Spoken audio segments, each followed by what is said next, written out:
in northern Iraq, the war on Nigeria's Christians, persecutions of Muslims in India and Christians in Pakistan, Uyghur Muslims in East Turkestan, all you hear about is Israel, Israel, and Israel. Why? Well, it assuages their guilt. It's one thing to tell, a European, they want to believe that Jews commit genocide? Great. And that those in Arab states that expelled over 750,000 Jews, that it's the Jews doing ethnic cleansing? Great. But it doesn't make it real, and it doesn't make it less despicable. The importance of the IRA definition is it allows us to force the United Nations and college campuses to stop with the pretend accusations and focus on the real cases of genocide and persecution like you're hearing about today and for the rest of this conference. Thank you. Thank you very much, Rabbi. The next organization that has submitted a paper but is not present is CTS with Chaplain Reverend Nugent. He states a U.S. non-governmental organization providing spiritual support and guidance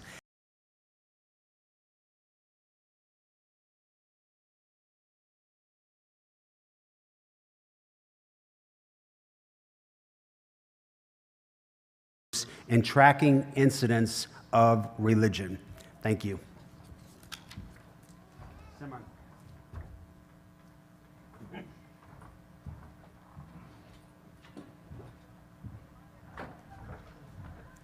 I have a short statement from SIDEO. SIDEO is a global tech education company founded by refugees in Northern Virginia. With its intense 6 to 10 month program, SIDEO prepares students with no technical and educational background to get high-paying, high-demand IT jobs worldwide. Since its inception, SIDEO has empowered thousands of refugees and victims of authoritarian regimes. Its alumni are no longer the victims who need help. Instead, they're helping many humanitarian causes around the world. Thank you.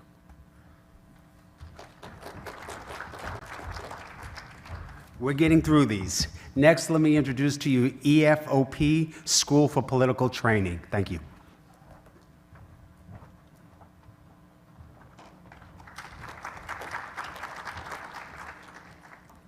Hello, I will read because my English is not so good. Greetings from Argentina. Challenges on democracy are challenges to our freedoms. Misinformation, biases, and extremism are enhanced when social and political leaders fail to give responses to society. Our individual freedoms are put into peril when in times of instability and transitions, our leaders are not prepared enough to understand the change, read the true demands of society, set objectives and plan, and create smart policies. Moreover, all over the Americas, thousands of public officials and political leaders are more concerned on the next elections than on people's needs, especially in small communities. In Latin America, 260 million people live in small and rural communities. I am part of that people. Moreover, thousands of these communities suffer from achievement and access gaps and a rising violence that puts in doubt the phrase Latin America as a zone of peace. Because of course, we don't have war between countries, but violence, drug trafficking, cartels, crime and corruption are literally stealing the sovereignty to our states. That is why we need to train leaders of social movements, political parties, NGOs and government teams in ethical politics, a paradigm that embraces core values around servant leadership, while practical tools such as decision-making, project management, and economic development. Information and communication technologies are a strategic asset for professional education. I am the third person in this room that talk about that. As a young man from Argentina, we work to watch cities, regions, and Latin America strengthened by the actions of citizen movements, political leaders, and public officials with values that love their countries and serve their people and communities. We need to put together voices and knowledge and design specific educational programs that build peace and democracy from the grassroots. As God said to us through King David, seek the peace and pursue it. Thank you, and God bless you.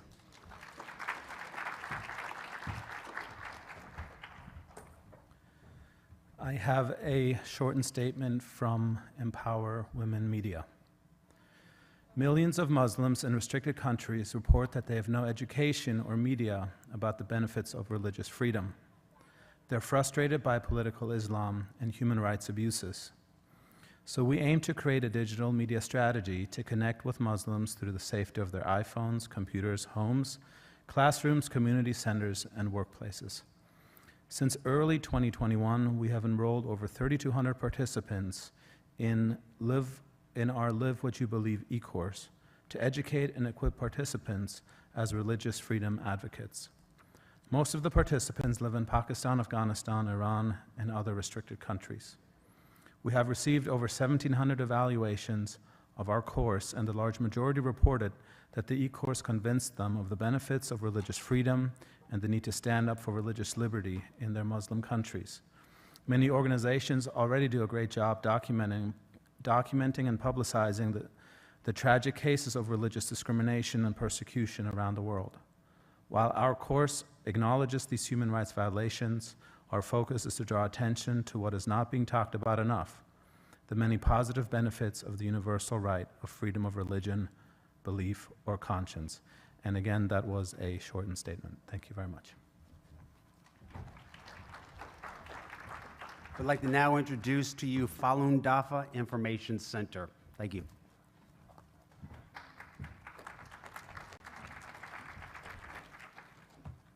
I'd like to first thank the organizers for making this event. It's an honor to speak here. So, religious freedom goes hand in hand with information freedom. Every genocide in history began with propaganda that demonizes victim communities to undercut the general public's sympathy and justify the unwarranted brutality. This is especially so in the persecution of Falun Gong in China, where the media is monopolized by the Chinese Communist Party, otherwise known as the CCP, and the internet is extremely censored. But over the past 2 decades, Falun Gong practitioners in China have been operating on an estimated 200,000 underground print shops to produce pamphlets and DVDs to distribute in the communities, often at great personal risk.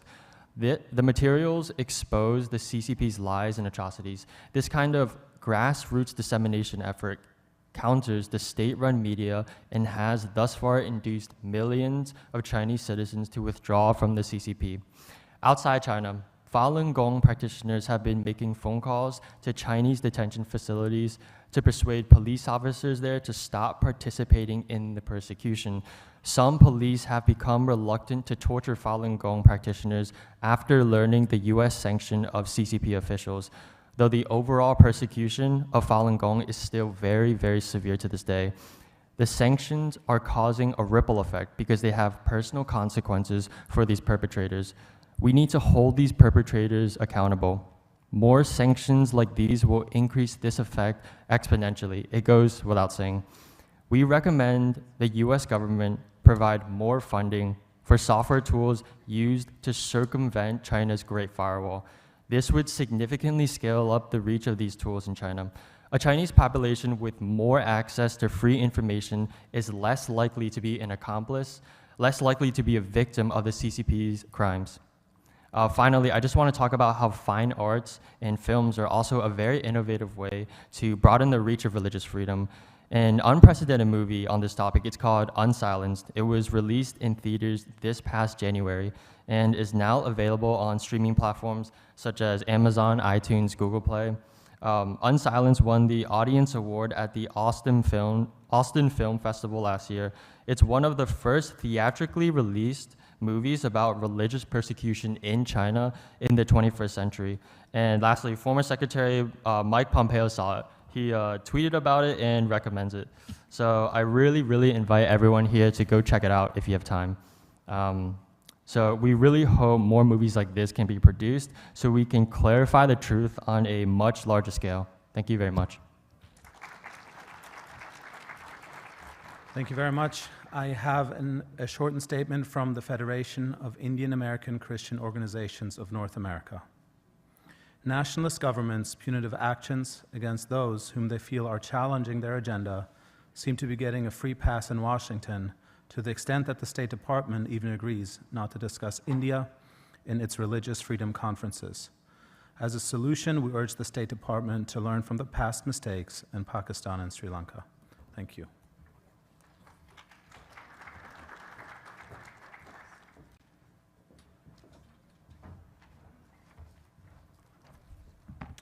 Our next speaker today is, sorry about that. Oh, my pages got messed up here. Is the Global Campaign for Religious Prisoners of Conscience. Thank you.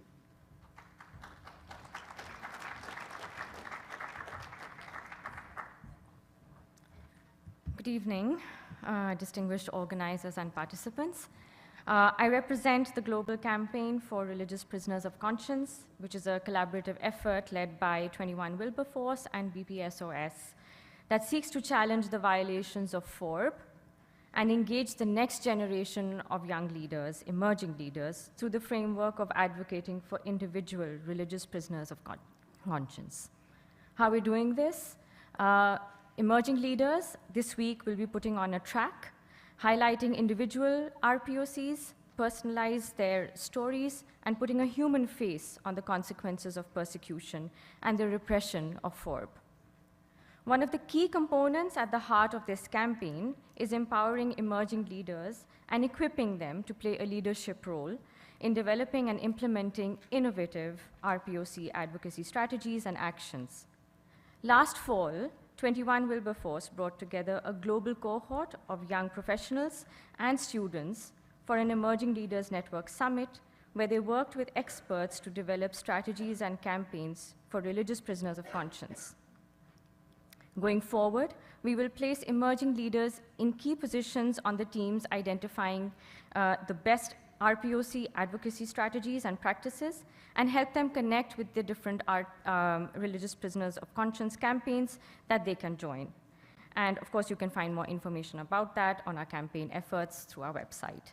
But what are we asking? So what are our main asks? We are asking that emerging leaders are given a seat at the table. So just like we are asking for religious minorities and others, we are asking that emerging leaders and young leaders are given a seat at the table. We want to hear emerging leaders, and we want them to we want you to bring them to your advocacy campaigns and make it mandatory to have young people's representation so that they can voice and express the impact that the lack of religious freedom has on their lives. We also want that we involve them, that you involve them through your campaigns and advocacy in getting hands-on experience and engaging and meaningful projects that can rally youths with diverse backgrounds on one campaign through one agenda and one common cause. The Global Campaign for RPOCs is an example of one such project. We also would like that emerging leaders are given the tools, the right tools, through training, mentorship, and internships, and that we bring them to our activities and our campaigns. We also ask governments to incorporate a global campaign for RPOCs and an emerging leaders component in their ministerials or other similar events. And then we also ask that NGOs similarly incorporate this component in their national or regional roundtables around the world. Thank you very much. Thank you very much. Please join me in welcoming Dr. Christine Sequencia, the co-chair of the Global Campaign to Eliminate Blasphemy and Apostasy Laws.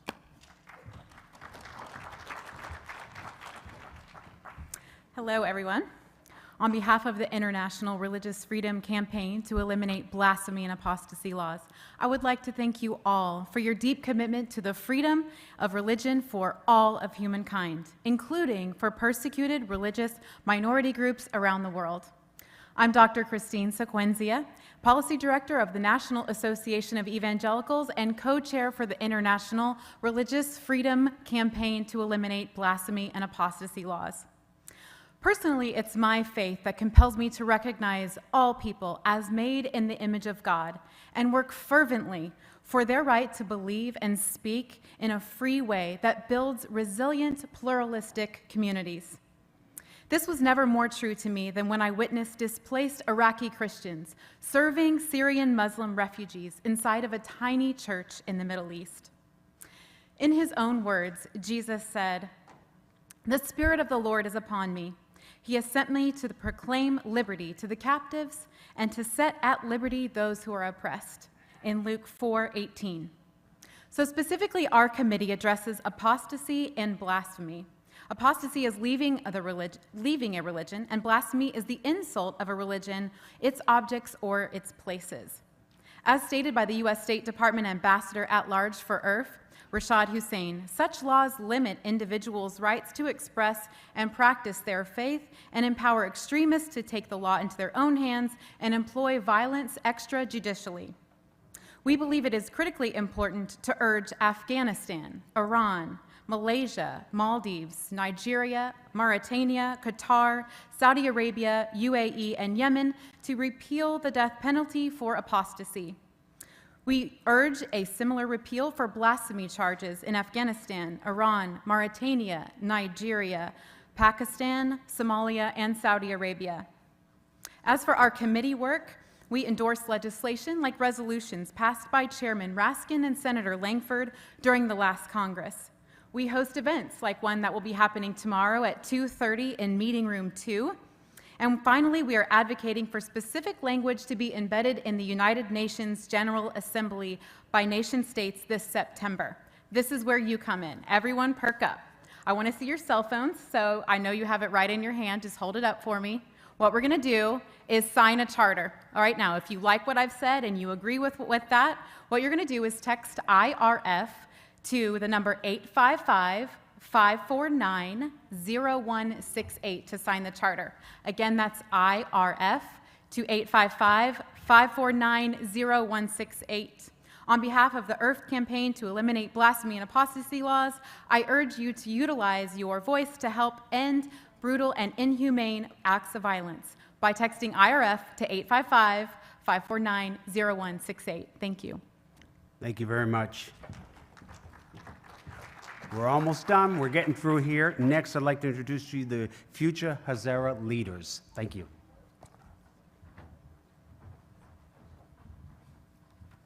Hi, my name is Meredith Mollahan, and in case you hadn't guessed, I'm not an Afghan Hazara. However, I am here to speak on behalf of Zainab Bakri. She is a refugee, a mother, and a student living in Germany right now. I hope next year she can join you. Afghanistan's Hazara minority should be models for nonviolence and self-empowerment. Instead, they are pariahs. For the Hazara, exile and war are nothing new. For centuries, they have faced systemic persecution and survived efforts to eradicate them through expulsion, enslavement, and mass murder. Today, the bloodletting continues. This onslaught has driven thousands into exile. Today, Hazara communities exist throughout the developed world. Nevertheless, the diaspora remains divided, uncoordinated, and ill-equipped to call attention to the plight of the Hazaras still in Afghanistan or to take action on their behalf. So far, their efforts have been disorganized and ineffective. The rising generation of Hazaras possess the skills and the education to change that. To do so, they must build a network and a platform that will connect them across the globe and facilitate organized action. First, the community must create a voluntary database of elites and educated youth. With the help of this vital network, Hazaras will discover emerging leaders. Together, they will establish a global board, define the community's goals, and decide policy in an organized, comprehensive fashion. Such a database offers significant advantages to governments and international organizations like you with plans in Afghanistan. Through it, you will easily identify and employ specialists, many of them graduates of the world's best universities, and staff your project with men and women who are committed to their ancestral homeland. No one who hopes to bring true, sustainable change to Afghanistan can afford to ignore this long-forgotten people. Only by partnering with the nation's Hazara can they achieve lasting success. Thank you.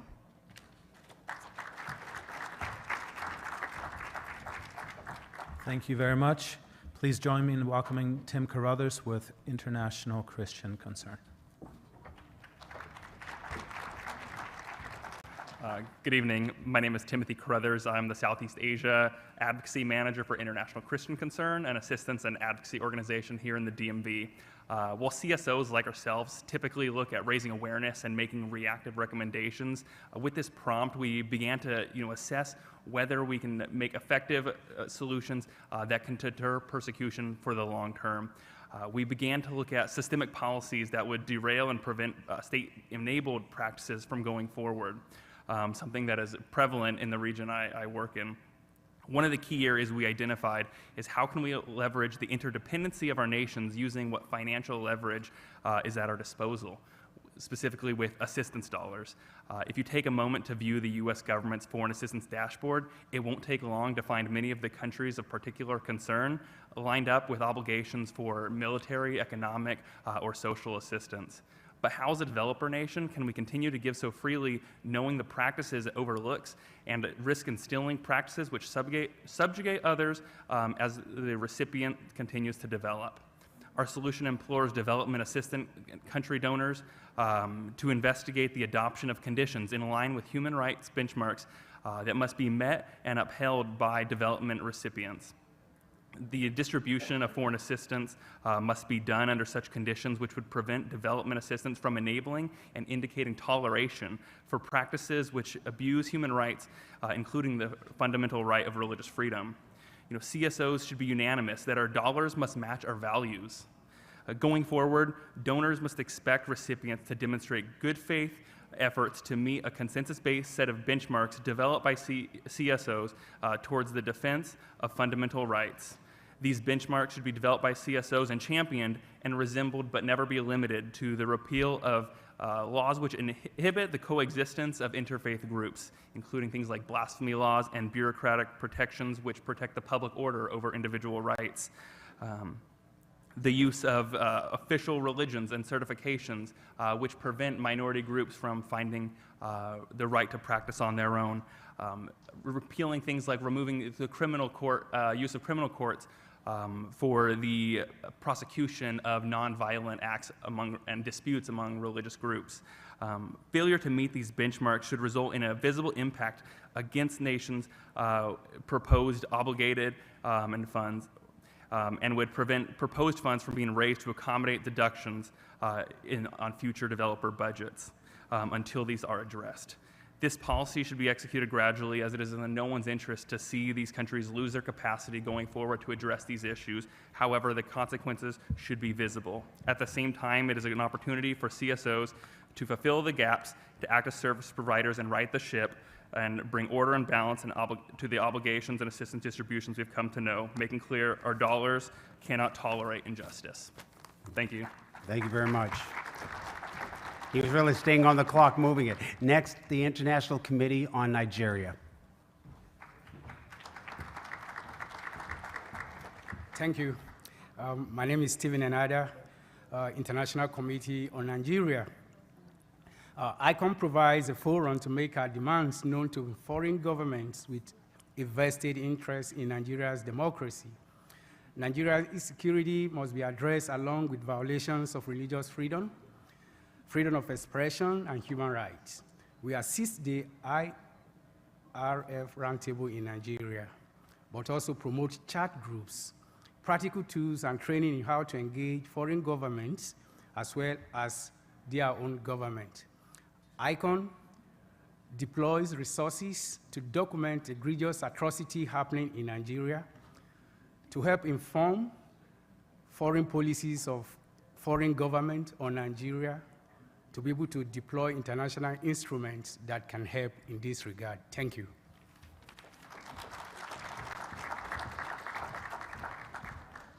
Please join me in welcoming Peacefully Thomas, the General Secretary of the Cathuli Karen Baptist Churches.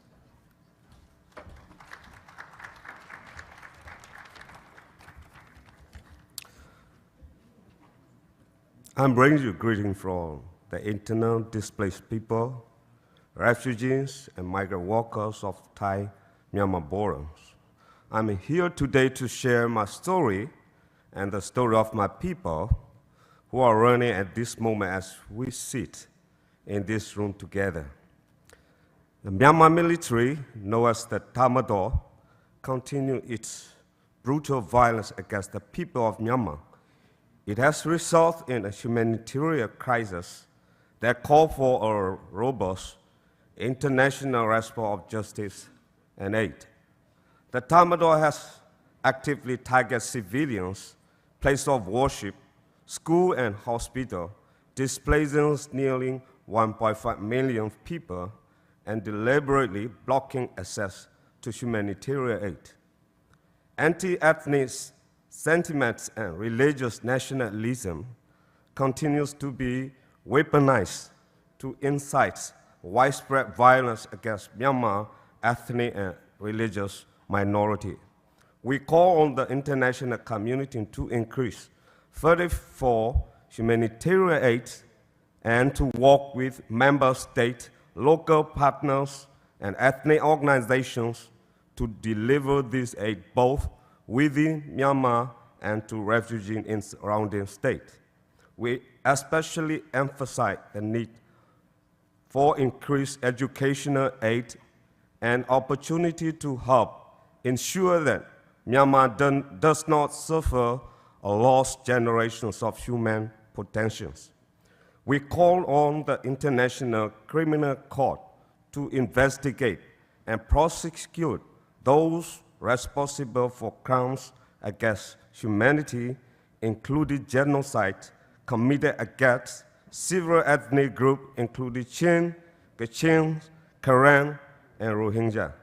Finally, we call for the formation of a truly representative government through a peace process that guarantees freedom of religious or belief for all and is fully inclusive of all ethnic and religious groups within Myanmar.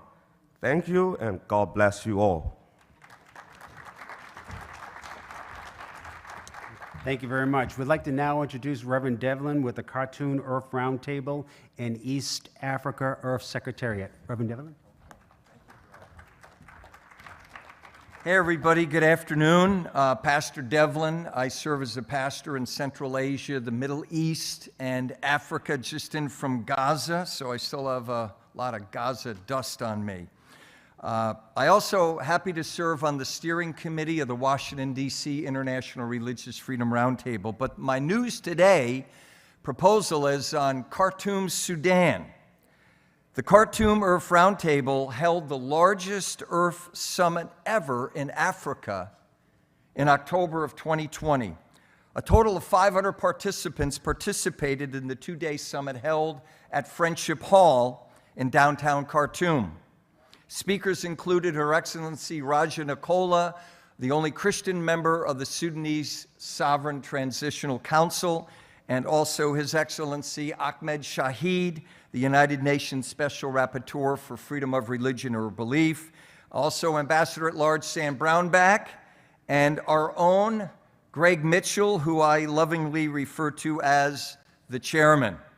A declaration for the promotion and acceptance of religious freedom in Sudan was endorsed and signed by everyone. Now, here's the latest news.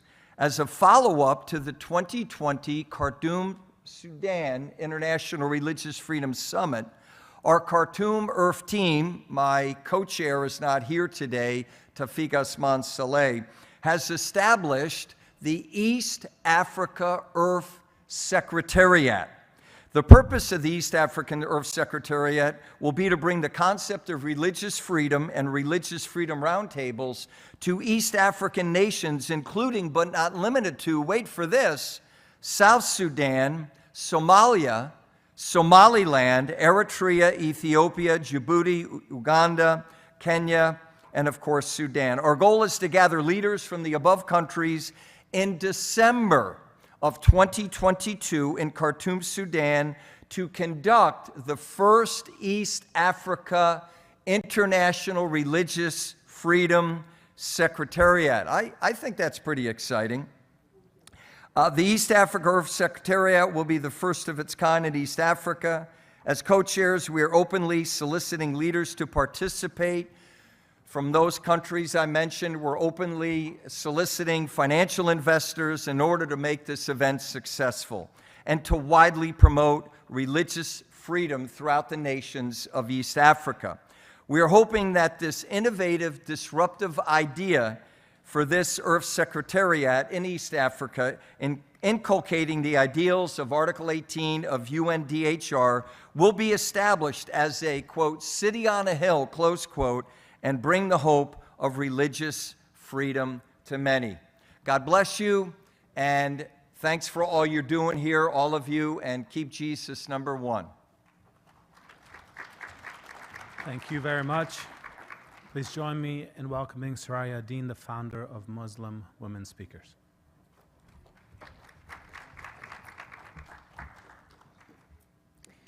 I was born in Sri Lanka, of course, where we have an IRF youth-led roundtable now. I love my faith. I love my community. When I was 13, I went to the local mosque in my city, and I was told I couldn't come there, that I couldn't speak there, and I couldn't show my hair. And I believed them. I often wondered why my voice was suppressed while the men in my community had opportunities to have their voices expressed. I didn't know then this was received theology, and this was an abuse of Islam. Received theology is that which is handed down from generation to generation and is used with religious authority. Theological discourse on issues impacting women are largely based on patriarchy and received theologies. Most women who raise these issues are silenced, and those who speak up are discredited. Therefore, it is necessary that others of us, we women, begin to articulate these issues, because those women living around the globe do not have the privileges that we enjoy. In 1942, Albert Einstein was teaching at Oxford University. He gave a test to his senior students, and he was walking on the campus with his assistant. The assistant said to Dr. Einstein, "Dr. Einstein, you gave the exam you gave to the senior students was the same exam you gave last year." Einstein said, "Yes, the questions are the same, but the answers have to change." Today, my friends, the challenges for women of faith is that when some of our theologies are frozen in the dungeons of orthodoxy, the questions are the same and the answers are the same. President Jimmy Carter once said, "The abuse of women and girls is the most pervasive and under-addressed human rights violation on earth." So I want to talk to you about a blueprint. A building cannot be built without a blueprint. A blueprint is recommended when you build a building strong. This particular blueprint, I tell my women I train, need to have three components. One is, don't major in minor things. We heard this enough. We had to all become better people. Let's let go of the past to create a powerful vision for the future and take right action. During the civil rights movement, Dr. King said, "I stick with love because hate is too much of a burden to bear." So we are in a civil rights struggle, the women of faith. We must take right action and collaborative action. Look at the world not as it is, it'll break you. But let us look at the world as it could be, so that we could make it happen as it should be. And second, the blueprint should be, we need to be serious. We must remain uncompromising in our efforts to hold our institutions accountable to God's message of equality. Let us promote prophetic resistance. We must challenge religious documents codified into laws and sanctified by patriarchal structures that negatively impact women and girls everywhere. I have so much to say, but I'm going to wind up. You have to Let us run- you have to organize. close This right is the now. last one and the most important Okay. one. The women need to be organized. We need to organize and give them the support that we can. Begin a dialogue in your home, round the coffee table. Bring 10 women and tell them to organize in the community. And we must remember always the intersectionality of religion and gender equality. Above all, gender equality and human rights thrive when religious freedom thrives. Okay, thank you. I really have to cut you off. With Thank you support very of much. organizations like us, it is time not for women. It is not for time for us to rehearse. I say it is time for us to recite. Thank you. Thank you very much. Sorry that we have to limit your time. Amen. This is all very important. Let me turn it over to the New York State Council of Churches. Thank you.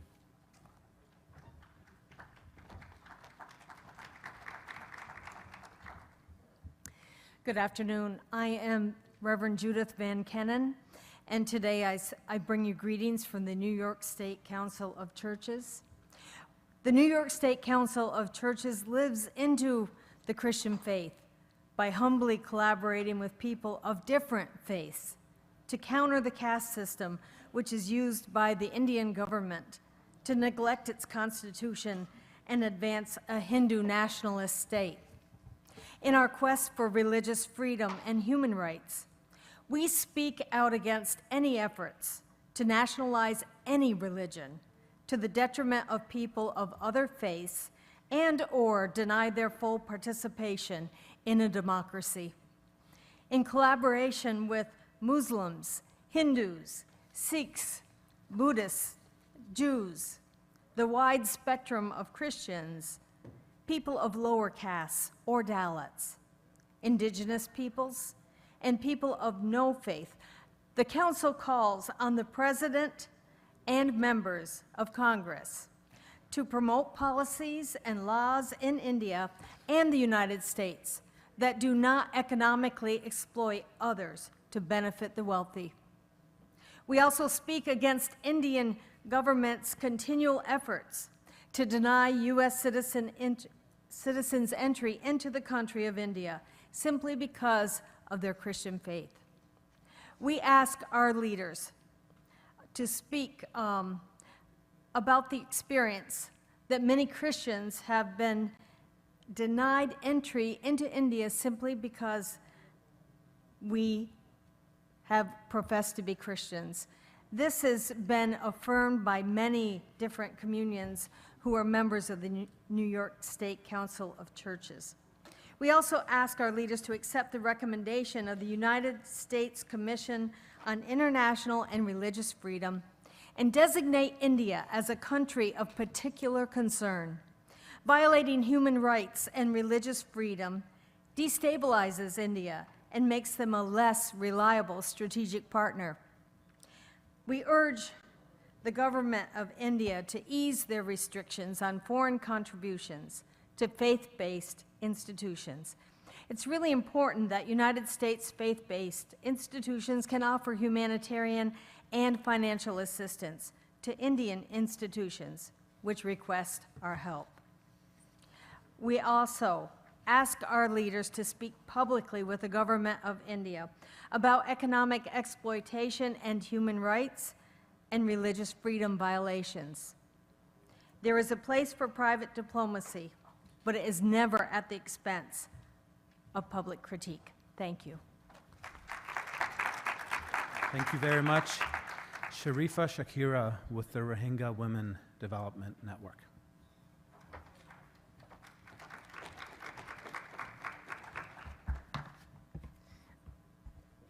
Assalamu alaikum and good evening. Thank you so much for having me here. It's an honor.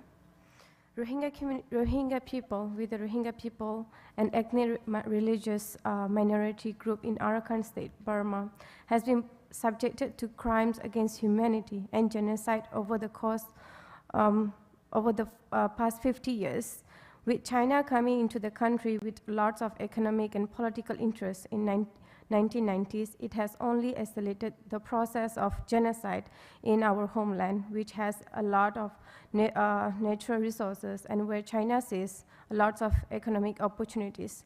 Today, we Rohingya up to about 4 million worldwide included in our homeland, Arakan. Then the military-backed government led by President Thein triggered massive violence against the minority Rohingya in June 2012. Burmese armed forces, along with the extremists from Rakhine Buddhist community, the dominant and coexistent community with Rohingya in Arakan state, openly burned down Rohingya villages, displacing more than 140,000 Rohingya who are still living internally displaced situations in Arakan, committed killing of thousands of them while raping, sexually abusing hundreds of our mothers, sisters, and women. These atrocity crimes have been well documented by the various human rights groups, including Human Rights Watch and Amnesty International. The violence never stopped, but went on continuously phase by phase until the next round of massive violence in 2016 and 2017. As a result, hundreds of thousands of Rohingya people had to lose their lives, thousands of women raped again, and hand of Burmese armed forces and Arakan extremists military. Almost all Rohingya existent in Burma erased and many more abuses. Today, as a result, over 1 million people are existing with their lives as refugees in Bangladesh and their lives in a limbo. In these persecutions, we all thought that the discrimination, the genocide have ended in 2016 and 2017, but believe me, it's still going on. My family, my relative, my villagers still fearing of life, fear of dying, fear of being kidnapped, fear of being arrested, and what else I can say. I was just 5 years old because of this genocide, because of this atrocity. I was forced to leave my country, and I have to become a refugee for 21 years in Malaysia, and I lost everything. But someone earlier today's speech said that Simba, the son of the lion, never give up, and we Rohingya people have not give up. We believe in the justice. Inshallah, one day we'll be able to return home. But while we waiting for return home with the justice, I just have a request, one thing today. As a refugee child and as a survivor of genocide, I think the education is the only way that can empower people like us, and resettlement is another option. While we wait, help us, provide us educations, help us place where we can call home and get education for ourselves. Thank you. Thank you very much. Heartfelt request. I want to present to you the Haifa Laboratory for Religious Studies. Their statement: since its establishment in 2020, the HLRS has initiated a series of activities, including a series of dialogue meetings between religious leaders on social and civic issues, the Religion and Social Change Initiative, allowing for academics to work together with religious communities in order to address social and civic challenges, an educational program on religious diversity for 5th and 6th grade students of all faiths, conferences and symposiums that explore directions for creating social solidarity among diverse religious groups, and an international conference attended by students from universities across the Middle East on the role of religious communities in promoting diplomatic ties. Thank you. Please join me in welcoming Omar Kanat with the Uyghur Human Rights Project.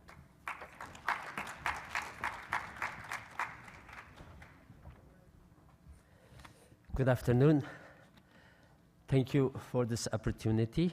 I'm Omar Kanat, Executive Director of the Uyghur Human Rights Project and Executive Committee Chairman of the World Uyghur Congress.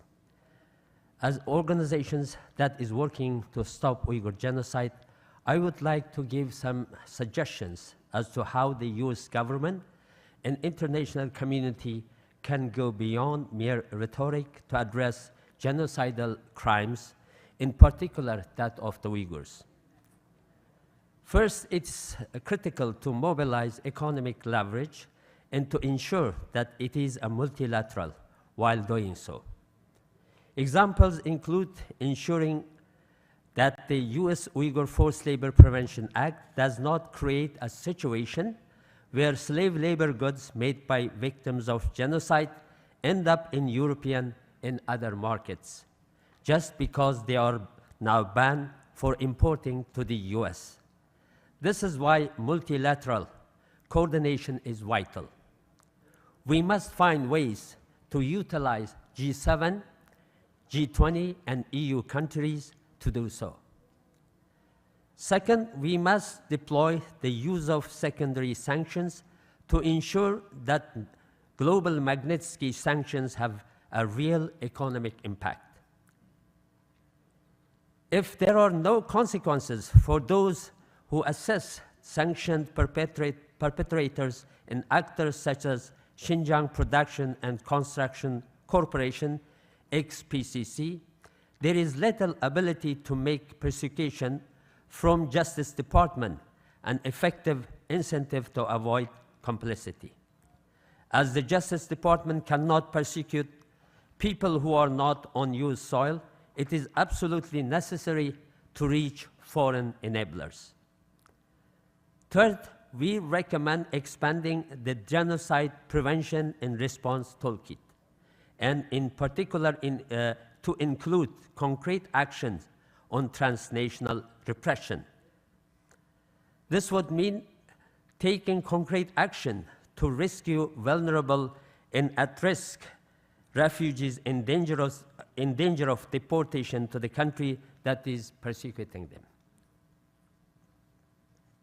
It would also include persecuting foreign agents who are intimidating and coercing victim groups in the US and Europe through retaliation against their families, who are effectively being held hostage by governments. NGOs and governments and agencies should also be providing proactive humanitarian aid to stateless victims in the third countries.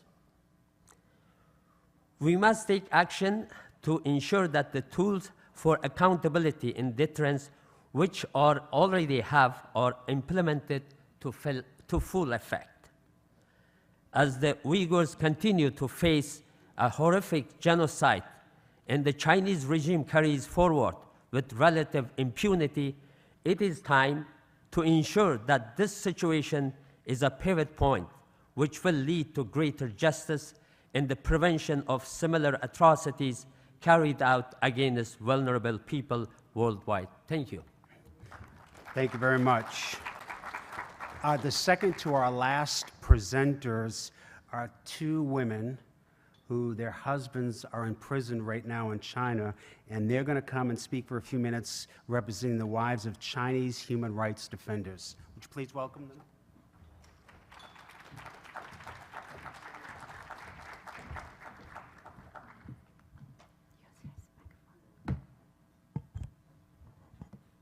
As the wives of Chinese prisoners of conscience, we believe that Chinese human rights defenders are the last line of the defense for religious freedom in China. I am Sophie Luo, a Chinese Christian, wife of a human rights lawyer and activist Ding Jiaxi. The closed-door trials against my husband Ding Jiaxi and legal scholar Xu Ziyong were just held last week. After 2.5 years arbitrary detention, all the lawyers were forced to sign confidentiality agreement and not allowed to release any details of the trials. My husband was forced disappeared 2.5 years ago for attending a friend's gathering.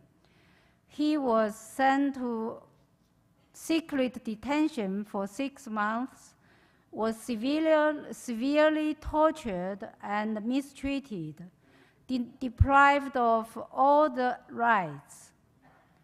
and now he is held in a very remote detention center with conditions there very terrible, with limited food and no basic sanitation, no access to any paper, pencil, books, and newspapers. I'm Shi Minglei, a Chinese Christian and wife of Cheng Yuan.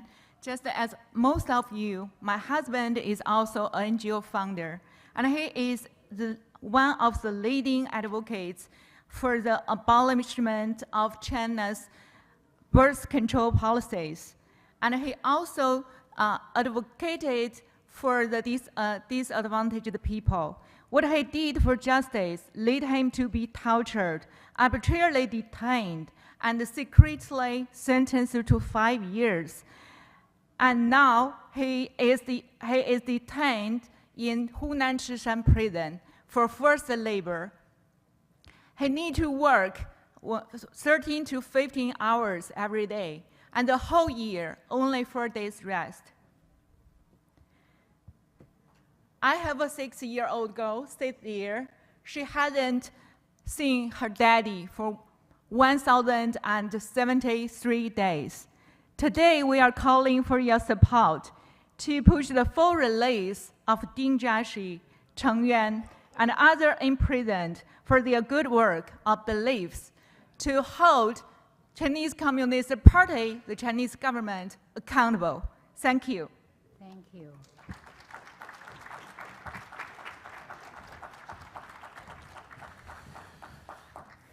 Finally, please join me in welcoming Patrice Peterson, the president of the First Freedom Foundation, with 2 special guests, one of which is as you'll see shortly, a very serious VIP.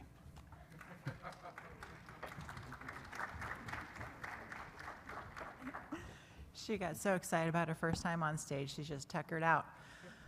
Well, we've got the True Believers here at 6 p.m., the last speaker of the event tonight, and I'm glad the CCC spies are gone, so it's just the people that we want to talk to.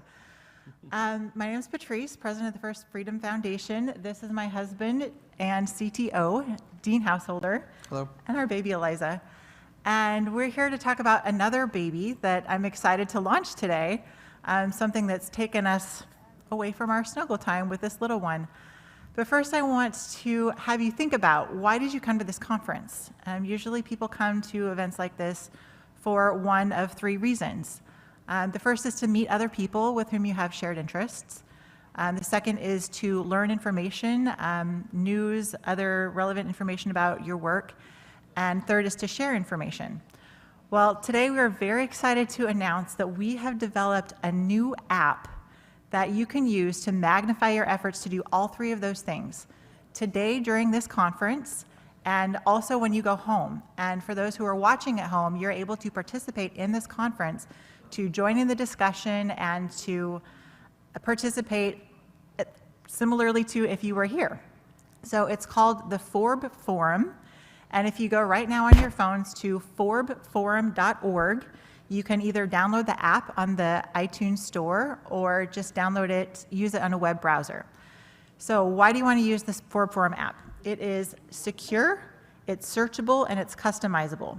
Now, when I say secure, I mean end-to-end encryption, and there's only one person who has access to all the data, and he's standing right here. So if you're using something like Signal or Slack, there are hundreds of people that could potentially be compromised, but we've used open source software and put it on our own private servers, and he's the only one that gets the information.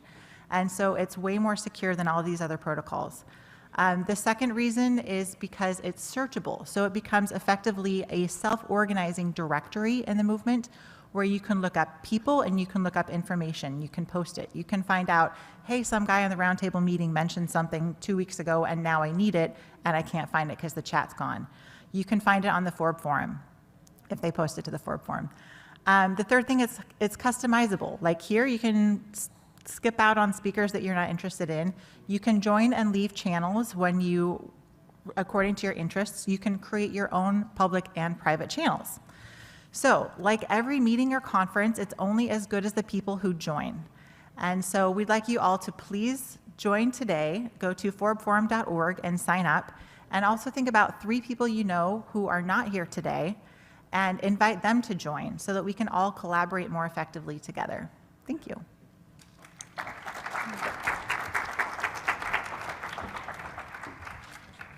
All right, thank you. We're not done yet. This is the die-hard crowd who's still here. All right, we still have one more panel that's going to go on. And so apologize, we're running about 30 minutes behind the schedule. This panel will go till 6:30, and then we have the opening reception. But I want to bring Omer Kanat back up from the Uyghur Human Rights Project. First of all, I want to thank everyone for all those opening statements. Tremendous. And then Omer's going to come up here and introduce the next and the final panel. And Omer, over to you.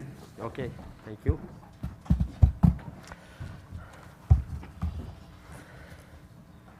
Thank you. Oh, sorry. Good afternoon again. Thank you for joining for this very important conversation. The issue of transnational repression and the effects of targeting of vulnerable dissidents, including those from religious minority communities worldwide, continues to be a concern for international community with enormous implication for freedom of religion as a whole. Recently, Freedom House released a groundbreaking report entitled Defending Democracy in Exile, Understanding and Responding to Transnational Repression. We are honored to be joined by Ms. Annie Boyajian. Annie is the Vice President for Policy and Advocacy at Freedom House and leads their engagement with U.S. government and human rights organizations. She has a background working on Capitol Hill, and her insight on foreign policy and human rights have proved invaluable. Thank you, Annie. In no case has transnational repression been more clearly illustrated than in that of the Chinese Communist Party's targeting Uyghur dissidents abroad. We are privileged to have Mr. Dolqun Əysa, the president of the World Uyghur Congress. Dolqun's own experience of being targeted through manipulated Interpol red notes and beyond, as well as his experience with the Uyghur diaspora community, will provide valuable insights into the lengths that perpetrators will go to pursue, harass, and silence dissent, even in foreign soil. Finally, we are also honored to be joined by Andrew Stafford of the U.S. State Department of Democracy, Labor, and Human Rights. Andrew works in the Office of Security and Human Rights, where he leads the Bureau on issues of global transnational repression. The United States government has recently taken action to address the growing threat of transnational repression through resources on reporting incidents, to visa bans on perpetrators, and most recently, Under Secretary Uzra Zia and Department Homeland Security from Homeland Security, Serena Hoy, testified for a CCC hearing on U.S. government's efforts to address the problem. It is very clear that much remains to be done. I would like to start the conversation by framing the problem before we go into what potential solution might be. I would like to begin by asking Annie to frame the problem for us. Annie, can you tell us the definition of transnational repression and the serious implications that this issue has for religious freedom? Sure, thanks. And thanks so much. It's an honor to be with all of you. And I'm cognizant of the fact that I am standing between you all and food, so we'll stick to time for our panel. So very simply, transnational repression is when governments reach beyond their borders to silence dissent. This can take physical form, assassination, abduction. Jamal Khashoggi is a famous example. But it also can be, and often is, threatening messages on social media, threatening phone calls, threats to family members. We tracked, since 2014, 735 incidents of physical transnational repression. Some of those non-physical cases are harder to track, and so we don't have those in the database that we have. Of those 735 cases, the Chinese government has perpetrated at least 239. And they do conduct the most comprehensive, sophisticated campaign of transnational repression. We also see a lot of misconception that transnational repression only happens in countries with weak rule of law, but in fact it happens in democracies right here in the United States and elsewhere. And I know some of my panelists can also talk about that. Thank you, Annie. Dolqun, what can you tell us about your own experience with the efforts of the Chinese government to exert such type of repression against yourself and other Uyghurs in diaspora?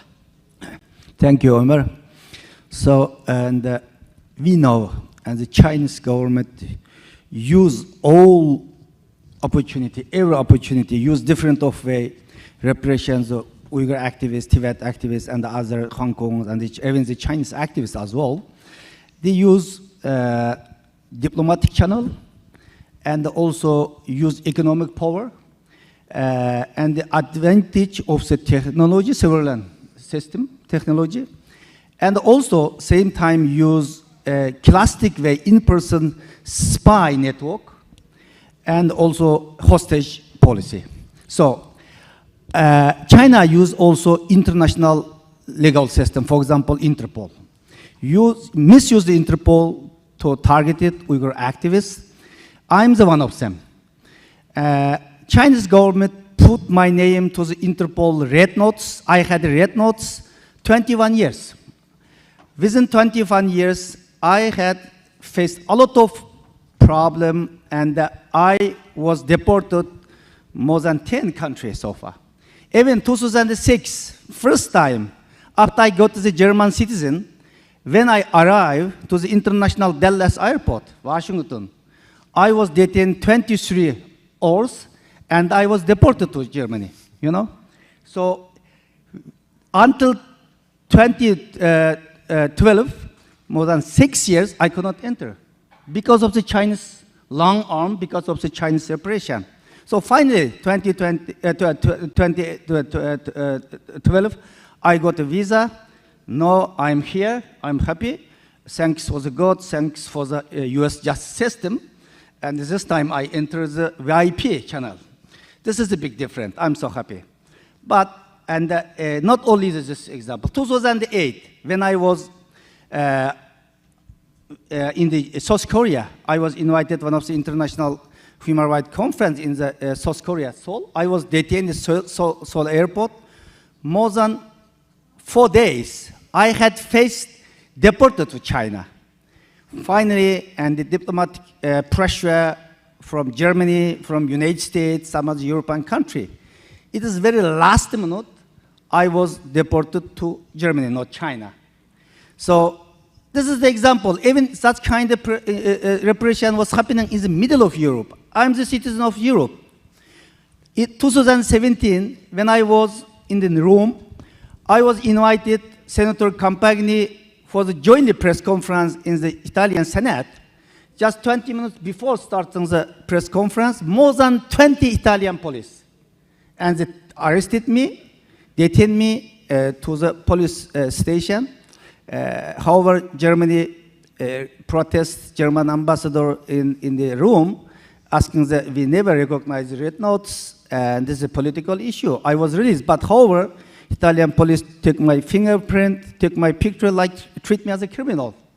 You know, so today I cannot enter quite a lot of country. I cannot travel. I have a travel ban, This is my case, of course, a little bit special, but it's not unique.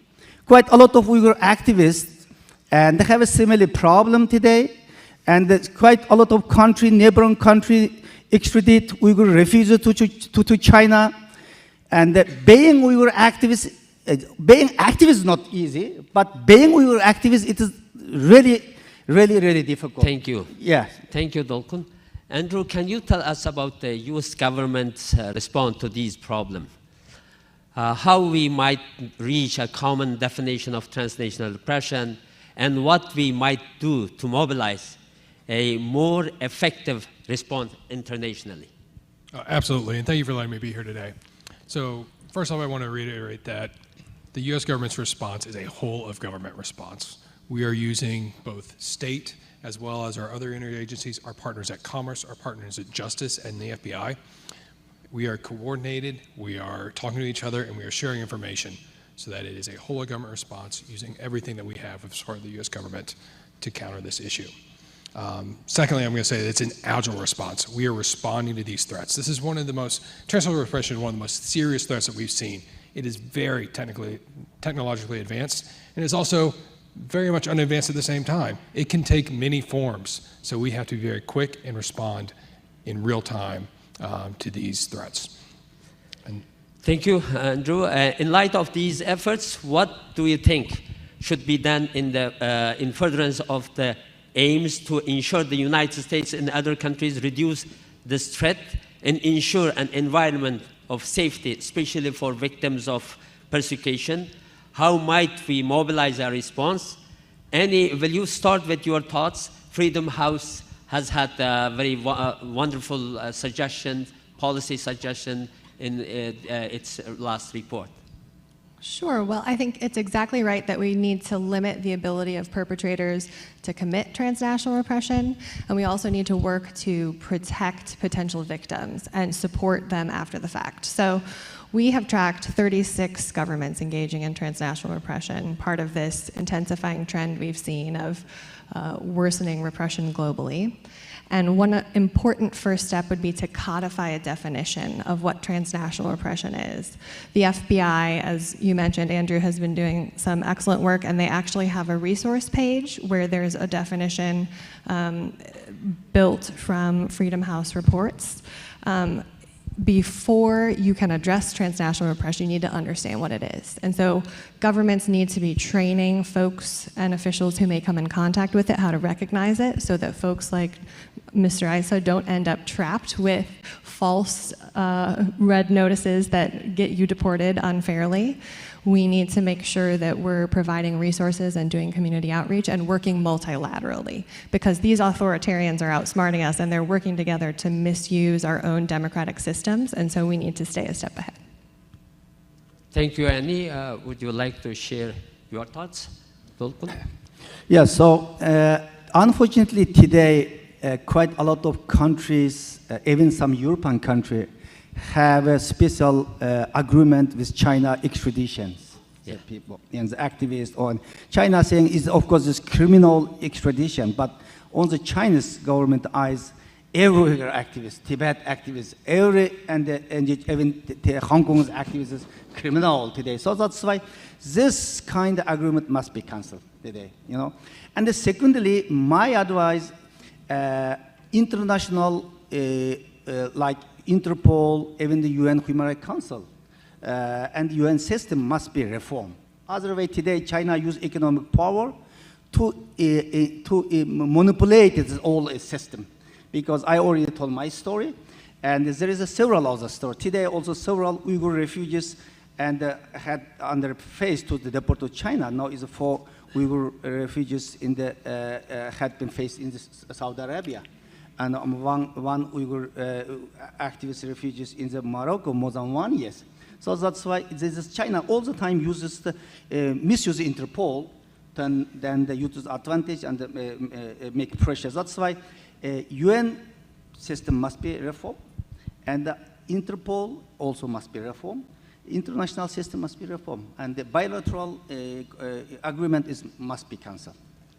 Thank you, Dolqun. Yes, Andrew.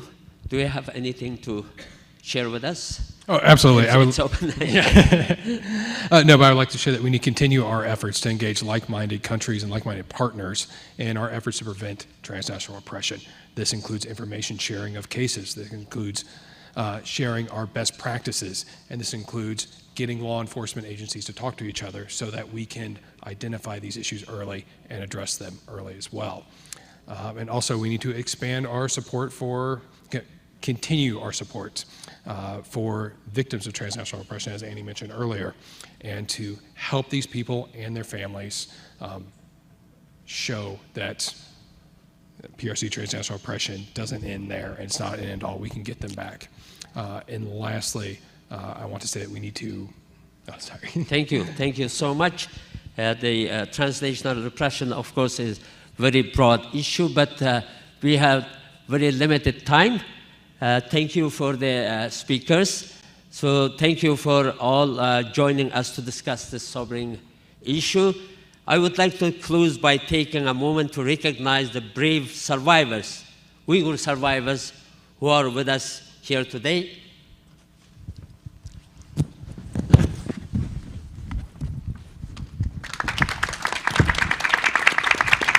Their bravery in the face of odds like these inspire us all. Thank you for your bravery. Yeah, these 4 Uyghur women survivors, we are grateful for your bravery. Thank you so much to expose the Chinese atrocities in this concentration camps. Thank you. Yes. I would invite our audience to continue to engage with this issue. You can visit UHRP website at uhrp.org and see our report, Beyond Silence, which discusses the collaboration between Arab countries and China in transnational repression of Uyghurs. You can also visit freedomhouse.org to read their report, Defending Democracy in Exile, Understanding in Responding to Transnational Repression. And we encourage you to follow along with FBI and DHS as they develop resources in response. Finally, please come alongside those vulnerable people, including Uyghurs in the United States, as they continue to face acts of repression by authoritarian regimes even here in our community. We look forward to seeing a continued growing global response. Thank you so much. Thank you.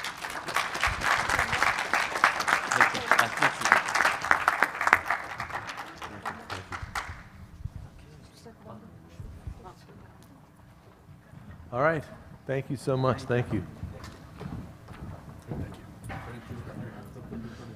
All right. That brings us to the close of the first ever Civil Society Congress at the IRF Summit. So I wanted to thank everybody who came up. Thank everybody who registered, thank everybody who came here. And I thank Paul and Simran, if you want to say anything to thank all the presenters. Thank you.